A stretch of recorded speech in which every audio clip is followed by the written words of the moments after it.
Hi, this is Brennan Davis from Bedrock Games and the Bedrock blog, and I'm here with Nick Seidler, and we are talking about House of Paper Shadows. Nick was one of the editors who worked on House of Paper Shadows and on the Wandering Heroes of Ogregate game, and he also contributed a lot to the setting with things like the sort of time, and he and I have had a lot of discussions about Doctor Who and things like that. So I thought I'd have him on, and we would talk about the House of Paper Shadows, which became available in print on the 15th and should be available in stores and is available in PDF on RPG Now. Just to give the basic rundown, it's a haunted house adventure set in a earthen Chinese roundhouse, kind of like a round walled village that's I can't go into the details without giving away too much, but it's a really great sort of haunted adventure, appropriate for Halloween, and I'm hoping to encourage people to go check it out. So I thought I'd have people on who helped contribute to the book in some way and who have been involved in the Ogregate project, and we'll just give you some insights into what the book is about, and maybe give you some reasons to pick it up. So Nick, before we get into this, I did want to just sort of veer off topic slightly because we haven't touched base on Doctor Who, and both you and I are fans, and the new season started. So I just wanted to quickly get your assessment of the new season before we dive into House of Paper Shadows. Well, I'll be honest, I'm pretty jacked up about it. So I think we have a great new 13th Doctor. I'd like to think that people who might have been a little bit worried about a female Doctor can kind of relax a little bit and enjoy the Doctor for the great character that it is. And I, so far, have really enjoyed the first two stories. So, oh, go ahead. No, I was gonna ask for your feedback. So I feel the same way. I liked the first episode a lot. The second episode I wasn't quite as enthused by, but I still liked it. So I agree with you on the Doctor. Like, I think she's working great. And I wasn't worried about a female Doctor. I was worried about how they were going to handle having a female Doctor. And that was what I was mainly focused on. And I felt that they did a very good job, at least in these two episodes, of just sort of focusing on giving us a good Doctor. And so it just worked. It wasn't the transition felt very seamless to me.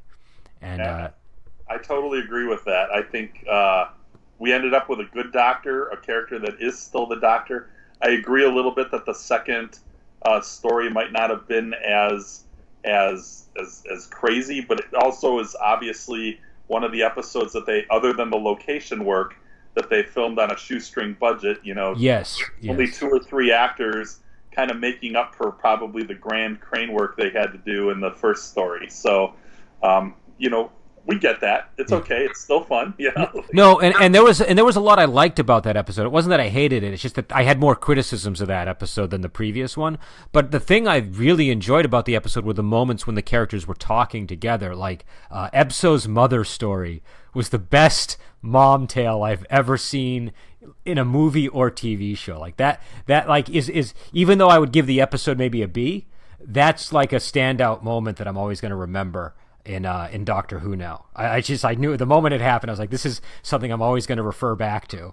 And I really liked what is it, Graham, and is Ryan the other guy's name? Is it Ryan and Graham? When Ryan and Graham, I like the dynamic that's developing between them, and I like sort of how they, when they're, because I wasn't quite sure where they were going to go with Graham, and I'm really enjoying the relationship that they have and the some of the complexities to it. So. I agree with that completely. So it's kind of nice too to see, quote unquote, a group of friends more than like, I'm now going to try to educate you as a companion about something. So I see it much more as a little bit more of a team, which I like. And I agree that there are some quote unquote family dynamics there that I think are strong but also make sense, because when we first saw the pictures of what the group was going to be, I didn't know how that group was going to be connected. Yeah. But it feels like a natural connection, So. Yeah, and they are all connected because Ryan and Yaz, her name is Yaz, right? Is that the woman's name? Yep. They went to school together, if I remember, so they have that connection. And Graham and Ryan are connected by his grandmother. And so and that's a really nice connective point. So I just think that it's working.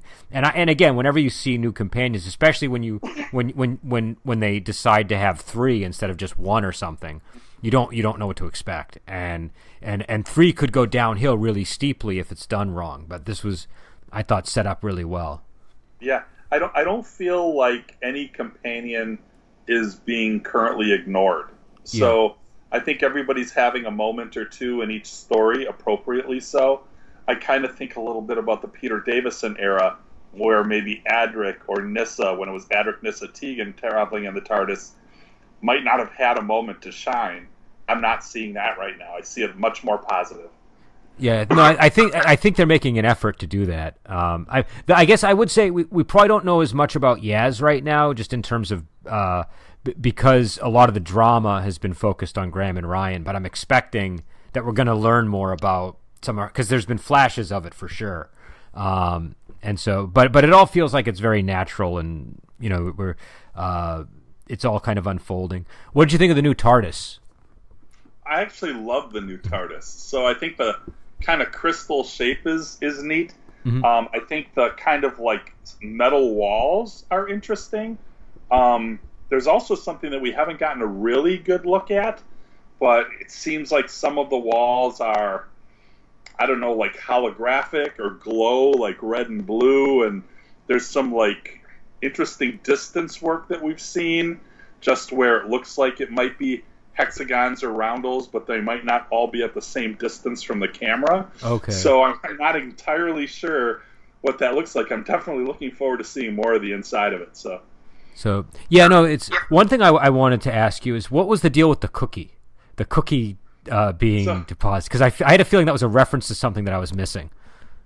It's actually not a reference to something previously in the show, but there was a kind of an interesting featurette that the BBC released in which the designer of the console wanted to do kind of something special for Jodie Whittaker, and he just found out what her favorite cookie was, which I think was a custard cream biscuit. Uh-huh. And so he actually built a custom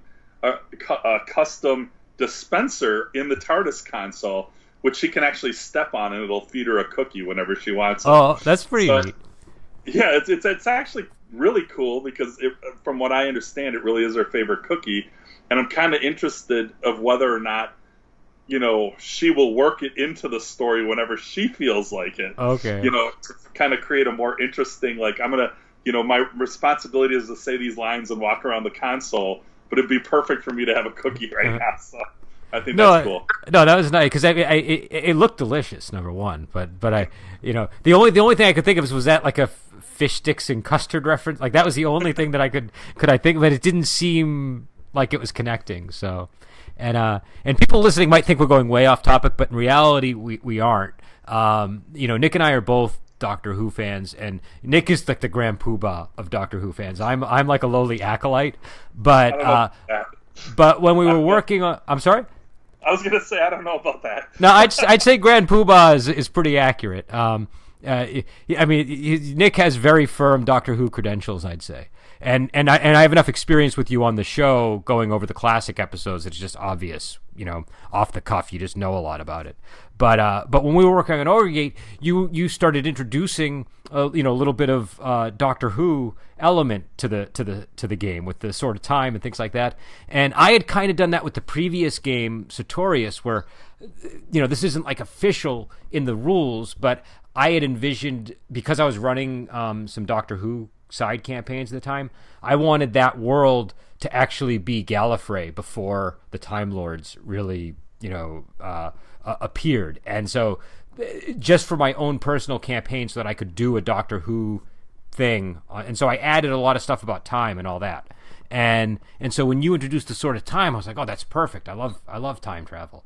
And that continued with the House of Paper Shadows, because there's a time travel section in there, which I kind of added, figuring like, I know Nick is gonna, is gonna find some utility with this, and I knew you were gonna be editing it, so it's like it feels appropriate here. So I thought we could maybe lead with some of the time travel stuff before we get into the actual adventure and what we like about it, or what we think people might find interesting. But sure. I don't know if you had any thoughts on that. Well, first of all, I want to set up Paper Shadows just briefly for 1 second, and that is that one of the things, and this is very obvious when you first get it, and if you're going to be a game master who'll be running the adventure or the campaign, I think it's important for people to know that they can decide how much horror they want to put in to it. Okay, obviously this is sort of our Halloween, podcast, and we're going out and the House of Paper Shadows has the opportunity to include a lot of serious body horror if you want it to, or you can kind of pull it back and kind of keep it a little bit more PG if your game group is not ready for R-rated stuff. The same kind of goes for the time travel, right? Yep. So the adventure that's built into it, if you want to dial it up to 10 and you want it to be a very serious time travel adventure, one of the things that's neat about the time travel element that you wrote into this game was that you have a timeline and you can affect that timeline, and you can also screw up things in that timeline, and it will have a domino effect to everything else that happens in the adventure. And I think that's a very strong part of this game. So if people do like time travel, if they have like a Doctor Who background, or they like sliders or other kind of things like that, this is the kind of adventure that I think will pay off if you like the idea of affecting something and then seeing how it turns out later. And that can be very minor things. Maybe you save one character who might come back later to have a big effect on what happens, or prevents the villain or villainess from maybe moving their plot forward. But it can also have very grave consequences. And I will say that the adventure is built in a way that the time travel can have a range of possibilities for what happens. And to me, that was very intriguing. I was very proud to be able to edit this, only because I felt like I had some knowledge about this area, and I think you kind of nailed a really good sample adventure. So if somebody wants to play through it using your adventure, you can do that, but it's also just an amazing setting that you can use, and players can explore, the big roundhouse and stuff like that. So yeah, no, that's definitely was the aim, because we're talking about the time travel adventure, but what and again, spoilers if you're going to be a player in this. This is really more for GMs right now, I guess I would say. But there's a single room that has a feature in it that connects to a time travel adventure. And so it's very likely that won't even come up. The players might not go in that room. They might not handle the thing that triggers the time travel. But if they do, there's a whole chapter dedicated to it. And I always like doing things like that. Like, this may never come up, but if it does, there's this huge sort of pocket universe that it leads to. Because that's how I do my preparation as a GM. I like thinking, well, what if the players do this little thing? I want to really think about all the places that could lead.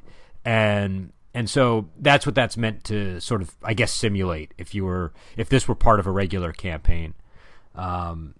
But yeah, I guess in terms of the house itself, we should probably talk about that. What, I don't know. I mean, I always have trouble talking about it because I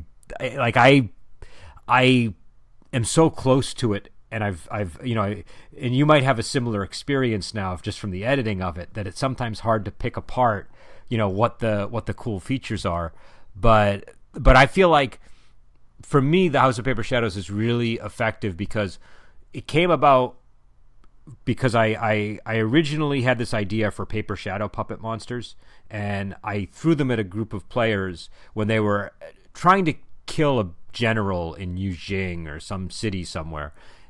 And I was struck by how they reacted to them. They were just horrified by them. And then anytime they saw paper walls, because the paper shadows appear on paper walls, they would freak out. It had a really strong impact on them. So out of that, the Shadow House, the House of Paper Shadows, the Society of Leather Shadows grew into this thing. And I knew that I had a player that wanted to destroy the House of Paper Shadows. And so I was like, okay, give me a couple of weeks to come up with some stuff. And so I sat down for 2 weeks and just thought about it. And then I wrote it. After so there was a lot of forethought that went into it. And I feel like the the end product is substantially. I'm much more confident about this one than some of the others that I put out. Not to crap on my other books, just that I feel like this is one where like I really sat down and said, okay, this is going to be very good, and that was sort of the aim from the outset. There's no doubt that a lot of time was taken on the entire setting of the House of Paper Shadows. So the amount of detail that goes into every room as people go from room to room in this fits together very intentionally, okay? And also you understand the motivations of the characters in each of the rooms. And again, I'm going to kind of go back to what I said a little earlier. There's a lot of body horror in this. Yeah. So when you're going into another room, I will say this story kind of originally felt like a little bit Hellraiser-ish to me. Yeah. So it was definitely like paper walls, and I don't think I'm giving anything away because there's a wasp on the cover of House of Paper Shadows. But are those walls made of like, bee paper or wasp paper or like beehive or is that Ed Gein human skin stretched across a wall? It depends on what room you go into, maybe. So, I think that there might be some strange things going on with some of those walls and that paper, and I think there's a lot to be said about that and how I think you were very intentional about what is included in this, because I can't remember how many rooms are in this building. There's a lot of darn rooms. 56, I think. Yeah, but no two rooms are alike. So I think it's an amazing adventure. Even if someone were to borrow like 5 of the rooms for an adventure, you would have more than enough adventure on your hands. So well, and the thing about the wasps, how that came about was the problem that I had when I first sat down to think about this adventure is every time I thought of the House of Paper Shadows, all I could envision was just paper walls and shadow puppets. And then I was like, okay, I'm going to have like a house that's like all paper walls and shadow puppets, and the walls will move, and it'll confuse people. And that would work great for a movie, but I found in an adventure context, it didn't really satisfy what I was, it got boring very quickly, and just as I ran it through my head. And so I was like, well, okay, I know I need the paper walls. What can I use that's paper related? And then I started to think about wasps. And then from there, that's kind of, and it just sort of was like this logical chain of, okay, if I bring in the wasps, I know that the director's, this guy called Shisan, but what if there was some deeper mystery? And so that was, and so everything in the house kind of has this like Russian doll kind of effect that I like. And so it just is like, just when you maybe feel like you've got things figured out, it has another surprise in store for you. And the Hellraiser thing's definitely true. I think I mentioned Clive Barker at the start of the book in the introduction. And when I was in high school, I was a big Clive Barker movie fan. I read some of his books, but I was more of like the movie, body horror fan. And me and my friends used to watch like Nightbreed and Hellraiser and and Candyman and all these movies. And so obviously Hellraiser had a big effect, but Candyman had a big effect too, because Candyman has the bees in it. Bees, yes. Yeah. And so what I did when I was writing it, like, and I don't normally write this way, but when I was working on this project, I decided to, normally what I do is I listen to music before I write to get myself into the mindset that I want to be in, so that the mood feels the same the whole time. And on this one, I took the Candyman soundtrack, which is a Philip Glass soundtrack, and I'm not really a fan of Philip Glass. Like I kind of have the same critique of him that the guys from South Park have, where he can get very redundant. Like he writes these beautiful melodies, but it'll be like that melody over and over and over again, and nothing else seems to get into it. And so I just played the soundtrack over and over and over and over and over again, over the whole period that I was writing it. That was all I listened to. And the idea being that it would get me into the mindset to do it, and it would maybe get me like a little bit like frayed enough that like I would, so that I would just kind of like drop my guard enough with like the body horror and stuff, and it seemed to work. You know what I mean? So that's. Oh, go ahead. There was. I think that's awesome. I just because you mentioned the walls, I wanted to add something to that, which I really loved in this adventure, and that was, I think if people have played D&D before, so like whether you've been in like played the module Castle Amber, or if you've ever played like the module, a number of different D&D modules use this idea about where you walk into someplace and the walls start changing, you don't know what's going on. Easily explained by magic, but frustrating because you can't figure out what's going on. One of the things that I really liked about the walls when you walked in here, and if you broke through the walls or you changed or whatever, there was a very good explanation for why it was happening. And so because you had the wasps like flying in, like if you damaged a wall, the wasps would fly in and they would like fix the wall, or if somebody else came in, they would wall up the section behind them. So if you got like 2 or 3 rooms into this building, suddenly that was not the way out of the building, or that was not the way that you could go. And so for me, especially because some of the walls got harder then, in terms of like their thickness and strength, it was a very compelling adventure because you might only be 1 wall away from escaping a room. You could kick through the door to your left and you could actually exit the building if you're in the right place, but you wouldn't know it. And so to me, the whole changing walls and how literally the insects rebuilt the walls in this adventure is a very great example of how you can, and it's a round building, right? So it's not a square building that people are in. So it's naturally like turning on them, and they don't necessarily, they lose perception of where they are. If you're one of those hardcore game masters that makes your players map where they're at, this is going to be the worst module ever to map. Yeah. But I will say this, like, amazingly smart in how you put together why it happens. And not just, okay, it was magic, so this changes, which I think is a little bit of a cheat. But you had written in exactly why it happened and what the consequences are if you attack the insects and things like that. So there's a lot of depth to even the smallest changes in the module, which I really respected a lot. So. Oh, thank you. Yeah, no, that was one of the parts I really enjoyed when I would run it too, is the fact that I could utilize these bees or these wasps in this way. And I know we had a lot of discussions actually at a certain point about the distinction between bees and wasps because of, but it was, I thought that worked really well. And I should say the map is by Francesca Bareld. And it's a really gorgeous looking map, and the art is by Jackie Musto. And I feel like just visually, it's one of the best things we've put out, maybe the best so far, because it just has I don't know, there's like everything feels cohesive in this book, from the cover to the back of the book. But yeah, I don't know. I think the walls are definitely a big part of what makes it work, and the circular nature of it. I don't know. I really like that style of architecture. I thought that the roundhouse structure was just interesting, but it's obviously a challenge to run. So we did include, like Nick said, if you want, you can have the players map it, and it's going to be. I've done that, and it's definitely a challenge for players to map circular building like this. So out of pity, we included a blank version of the map. That the players can use if you want to, if you want to be merciful, but it's not going to be for everybody. Not everybody likes to give out those kinds of handouts.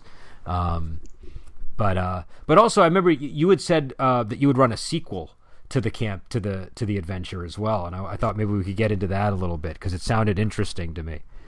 Yeah, I did. So. First, let me give a little context. When I ran the adventure, because I mainly, when we started the podcast with this, I mainly run the Doctor Who role-playing game.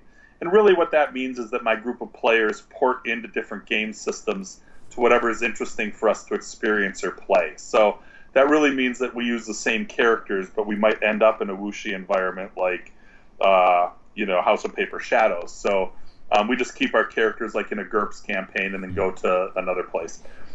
And so when we ran this adventure, I made 1 or 2 slight changes, and rather than there being a magical reason, that would fit the environment. The main villain or villainess was actually a Vespa form from one of the Doctor Who, David Tennant, 10th Doctor Who stories. So that fit what that creature is in the actual House of Paper Shadows module, but it gave it a Doctor Who spin that through that actually the characters loved and really embraced, and they were really kind of freaked out by that, and they really liked it. It was so popular that I later played a sequel adventure to House of Paper Shadows, basically using a lot of the same ideas, right? So the players were really kind of into they had a fear of the shadow puppets on walls too. They suddenly got a fear of insects and paper walls and where things were. In the sequel adventure, actually, I used a little bit of a twist, and rather than it being the shadow puppets on the wall, it was actually a group of people that were controlling ink, tattoo ink. And they were having the tattoo ink, which, because it was a Doctor Who adventure, I had the tattoo ink as actually being an alien life form. But it would be magical in a wuxia adventure. And the tattoo ink, they would go to like a big festival. And at the festival, there were, bands playing and people having food and enjoying themselves. And then there were different artisans there, including this tattoo artist. And the tattoo artist would give people tattoos. And what ended up happening in that adventure really is that the players arrive just as a first murder is encountered. And everyone's like, whoa, what's going on? And of course, the authorities are trying to keep a lid on it because there's 100,000 people at this festival. And they don't want to scare anyone. And the body that they find actually has an arm ripped out. And again, I was kind of going for the body horror that House of Paper Shadows really gave me. And so they found somebody with the arm shredded to bits, and they were laying dead. And then they find a second body, that of an 18-year-old girl, and her lower back is ripped out and can't continue. And ultimately what the plot of that adventure was that this alien life form is actually basically harvesting the endorphins out of the human brain. And the creature, of course, is ink, right? So, and it's the tattoo. So the tattoo ink itself, the tattoos themselves are what's deadly, right? And it would rip out of the body at the point where these people had their tattoos done. And because, of course, they didn't have enough endorphins, even smaller injuries, even though they're pretty horrific injuries, but smaller injuries in the scheme of things, they didn't have the endorphin response to stay alive, and the adrenaline, they wouldn't have the adrenaline to stay alive. So kind of an odd sequel to this adventure, but I had it be from the same villain who I allowed, kind of to escape, because if you have a good villain and your players don't like him, sometimes there's a way you try to bring them back, and it's a lot easier in time travel games, right? So,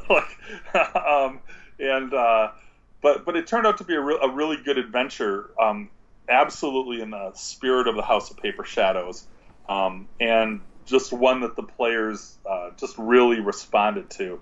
And it's funny because I have a group of players. I have, I think, 4 women in my group of players of the 6 who played in this game. Mm-hmm. And of those 4, none of them like horror movies. But for some reason, at the gaming table, when you describe horror, body horror for them, they're kind of okay with it. They wouldn't sit down and watch a Clive Barker movie, but when they feel like there's something on the line, they were okay with the body horror, and they could definitely picture it in their minds.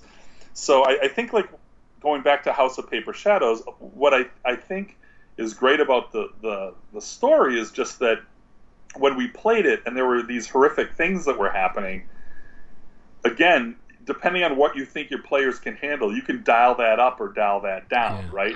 You can say, like, oh, you see that it looks like somebody might be strung up on a wall being tortured. You can leave it at that, or you can somebody strung up on a wall being tortured, and you can see that their skin is being flayed out, and so like there's different levels of what you can do with it. Well, it's like, do you pan away from the horror, or do you focus in on it? And that's sort of, I mean, and for House of Paper Shadows, when I've run it, I've been pretty frank about the body horror, because that's sort of, for me, that's what I'm trying to convey. But I feel like it's easily scalable, like you're saying, depending on how you want, like what you want to focus on in your description. Because, like I said, there's no box text in this adventure, so the GM is free to speak in terms that fits what they're going for. And I find with this kind of stuff, again, you can. It's like having that camera move up or down depending on just what you choose to sort of set your sights on. But it is interesting to me. Number one, the first thing about that I thought was interesting is that's a really cool sequel idea in general. Just sort of like, it feels like it's really in the spirit of a sequel to take, okay, the last one was shadow puppets and X, so now we're going to do tattoos for the sequel. You know what I mean? It's like, it's a really good way to sort of bring back something from a prior adventure, but do it in a new way that is gonna it's still reminiscent enough, and it resurrects the thoughts of the prior threat, but there's this whole new thing that you now have to mystery to discover. And to me the connection was, and there's, and I don't think this is a big like giveaway for the module, but there are some places where the walls are human skin, right? Yeah. Like, and so to me, like, the shadow puppets on the human skin was interesting. Then there was the connection to the tattoo ink. What if rather than there being shadow puppets, now like you're putting the shadow, quote unquote, tattoo ink, the shadow puppets into people, because ironically people are willingly putting ink into themselves, right? Yeah. So it was kind of this interesting like connection that only when they got to the villain did the players suddenly realize the depth of the connection in the story. So, did any of your players try to get the tattoo in the adventure? Because you said there was a tattoo artist around, or was he already on the run by that point? No, actually, they actually had gotten to the point where they were in a series of tents, and the tattoo artist, who was basically using the aliens to collect the endorphins, and he was really the villain, and he was a kind of human guy using these aliens, the tattoo ink or the magical ink, depending on how you want to play it, to collect these endorphins, which would be this drug that can be used in other places. They literally got to this series of tents, and I would always describe it like this. Inside the series of tents, there's a tattoo artist, there's somebody selling concert t-shirts, there's somebody selling like perfumes, there's somebody selling like jewelry, there's somebody selling, so it's all the kind of things that you'd find. Doesn't matter if you were in 500 BC or you're at Lollapalooza in 2018, like it's some of the same stuff that's being sold, right? There's a guy who has tie-dye t-shirts, or whatever, right? Like every concert or every fair has that thing, right? Like, and humorously, they were actually standing in the booth right next to the tattoo artist, and they never put together the tattoo artist. So they were always like, "Oh, do you think it's the jewelry? The one girl, the one girl had like earrings, and the other person had a belly ring, because like there was a guy doing piercings, but that was not the tattoo artist, right?" Ultimately, one of the players, and hats off to him, Jenna Hole, one of my players, she literally put it all together when the place where all of the ink was bursting out of the bodies was the location where the tattoos were made. So, it was the shoulder of one of the guys who was there who'd gotten a tattoo, the back of the leg of the guy who kind of had a bunch of other tribal tattoos that was ripped out, the lower back of the teenage girl where she'd more or less gotten her tramp stamp, like all of the and suddenly it clicked for her, and she's like, aren't these all places where people get tattoos? Yep. And at that point they kind of turn around, and their whole adventuring group was like 30 feet away from the villain, and where he was. But what was really interesting then, it came to hand-to-hand combat, and of course then he's wielding his tattoo needle. And as much as they just want to go and grab this guy, now they're worried that even one small cut of his like tattoo needle will infect them, and then the creature can attack them from the inside. So there was this great battle of people trying to stay far away from the villain while somehow trying to like overpower him, and it came down to some like, can we crash the tent down on him? Can we kick out the tent? And so it got very creative. I have to say, it was an excellent adventure. So no, it sounds like it was a lot of fun. Yeah. No, and I like tattoos in horror settings. I think that tattoos are a good vehicle for horror and the supernatural in general. Right. But yeah, so I don't know. We've going on for like 35 minutes, so I don't want to keep you too long. But I think before we go, I do want to mention to people that House of Paper Shadows is available at RPG now in PDF. It's available. It should be in stores now, and is available online and at the Studio 2 website. It's $19.99, so it's not too expensive. I can't shipping is always a nightmare for role-playing games, so I don't know if the shipping is going to go for people. But if you can get it in a store, it's $19.99, and it should be widely available. And it's about 100 pages, and I don't know. I think it's a neat little adventure, and I would encourage people to check it out.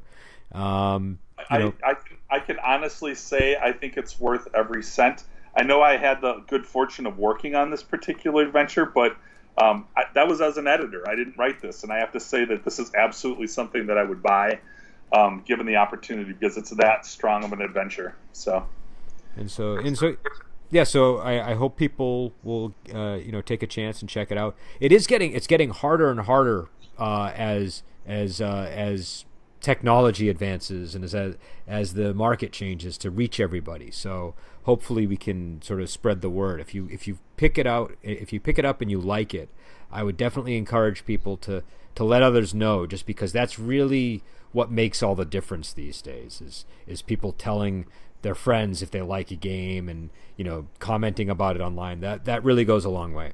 And people have done that, and that's been we always appreciate it when people do that.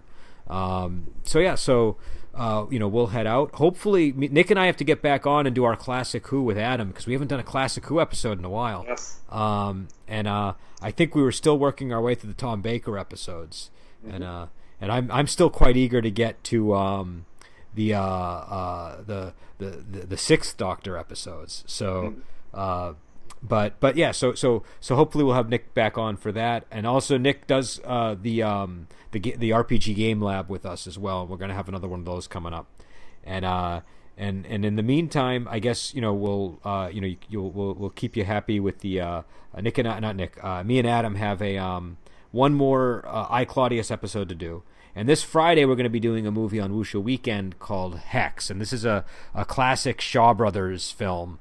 It's I won't go into too much detail here, but I really enjoy this movie, and the reason why I'm mentioning it here is because there's a monster in the House of Paper Shadows that is very much inspired by a scene from the movie Hex, and I think if people watch that, they'll know exactly what I'm talking about. So anyways, we will be off, and we will talk to you later.